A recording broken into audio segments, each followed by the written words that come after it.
Hey everybody, it's Dr. Morgan. Welcome back to astronomy. I think there's only one or two more things I want to say about galaxies before we go on and talk about the bigger structure of the universe as a whole. And we alluded to this when we talked about black holes and stellar evolution. I don't have a whole fancy PowerPoint about this with lots of cool visuals, so I'm going to give most of this work over to the crash course videos and the Astrum videos. But I do want to talk a little bit about the evidence for this fact about galaxies. We see a large number of galaxies that have either this sort of spiral structure or an elliptical structure, and we can measure the rotation of these galaxies, and we know that all the stars are orbiting around the center of mass of the center. But when we look at I hope the sound is okay when I turn away from the microphone. When we look at the galaxy in visible light with just a regular telescope like the Hubble, what are we seeing? We're seeing stars. We're seeing things like globular clusters in the outskirts of the galaxy. We're having our view blocked by all the gas and dust in the plane of the galaxy. And we're seeing things like hydrogen gas clouds and nebulas and stuff. We're seeing things that give off visible light. We know by now that if we look at a galaxy with some other kind of instrument, we'll see things giving off either high energy light, if they're higher energy phenomena, or lower energy light, if they're lower energy phenomena. One of the things when we look at a lot of galaxies in radio is that there is something ejecting material from the centers of the galaxies out into intergalactic space. And remember, a galaxy is 50, 100,000 light years across, so these jets are shooting out over hundreds of thousands of light years of space. And these are relatively low energy. We see these in the radio. So this is hydrogen gas that's being heated up a little bit, but clearly the source of that energy is something happening in the center of the galaxy because they come out the sort of north and south pole of the galaxy. Another thing we see if we zoom in on the galaxy and look at the very center and do so in X-rays is we see something in the center very small, giving off lots of radio waves with material orbiting around it and these jets shooting out the top and bottom. So this is X-rays. And again, we get that situation where stuff seems to be shooting out of the north and south pole or the top and bottom of whatever that is. The other thing we see is that the stars in this vicinity of the galaxy are orbiting very fast. And if they're orbiting very fast, that means something very massive must be holding them into that orbit, or they'd be flying out of the galaxy. They're orbiting so fast that the thing holding them in orbit can't just be the gravity of other stars. There would have to be millions of stars packed into a space very, very small in the center of this galaxy. So what do we see when we look at these galaxies? By the way, we see these in not just a few galaxies, but most galaxies, including our own Milky Way galaxy. We see something very small, very massive. And if it's small and massive, that means it's very dense. We see something with a lot of energy in a very small space.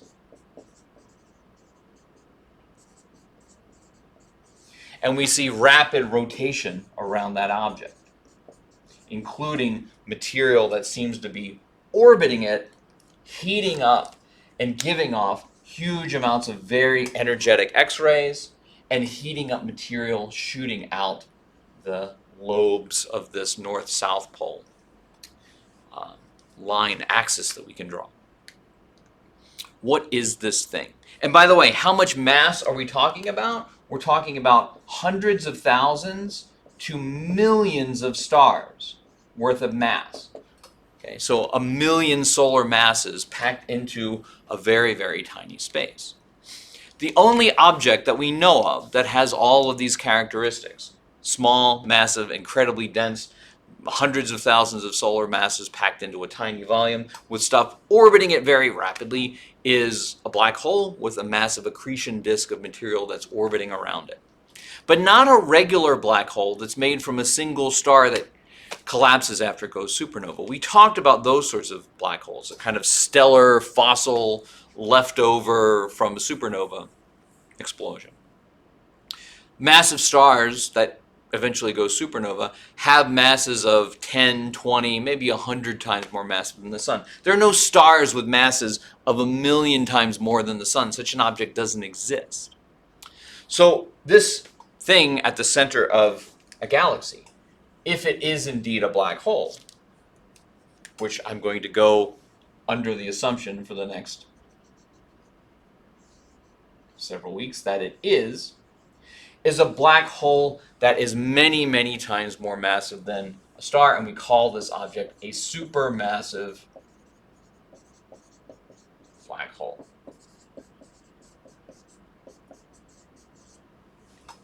So the centers of most large galaxies, including our own Milky Way, seem to have there at the center this thing called a supermassive black hole that is hundreds of thousands or millions of times more massive than a typical star. And we see this in enough galaxies that it raises important questions about the relationship between the supermassive black hole and all of the stars in the galaxy. What are some possibilities? Well, there's two main possibilities you can consider in terms of the role that this black hole played in the evolution of the galaxy. One is that there was a galaxy made out of stars for billions of years, and over time, where the heck did my eraser go? Oh, it's on the floor. Over time,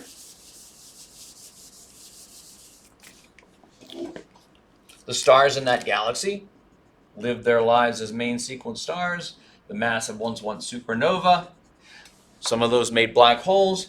The black holes eventually gravitated and clumped together, making a bigger and bigger and bigger black hole in the center, so the supermassive black hole could have evolved along with the galaxy as black holes clumped together in the galaxy, making a bigger and bigger and bigger black hole. That's one possibility. What's the other possibility? The other possibility is before there was even a galaxy. Well, the galaxy was just still a massive cloud of hydrogen that had not yet clumped into stars. There was a supermassive black hole that formed before the galaxy. In fact, it was the gravity of the supermassive black hole that drew this hydrogen gas together to clump into stars and eventually form a galaxy. So another possibility is not that the supermassive black hole grew in the center of the galaxy as the galaxy evolved, but that the galaxy grew around the supermassive black hole, that supermassive black hole predates the galaxy and was a sort of seed, a gravitational seed around which the material that would become that galaxy clumped around. That possibility looks like the most likely one, that these supermassive black holes are essentially primordial. They predate the galaxies that were created shortly after the Big Bang, and galaxies over time have clumped around these supermassive black holes, which is why most large galaxies seem to have a supermassive black hole at the center. That's how those galaxies were formed in the first place. I will say that the details of galaxy evolution are not fully sorted out. I used to say when I was teaching astronomy 20 years ago that we don't really know anything at all about galaxy formation and galaxy evolution.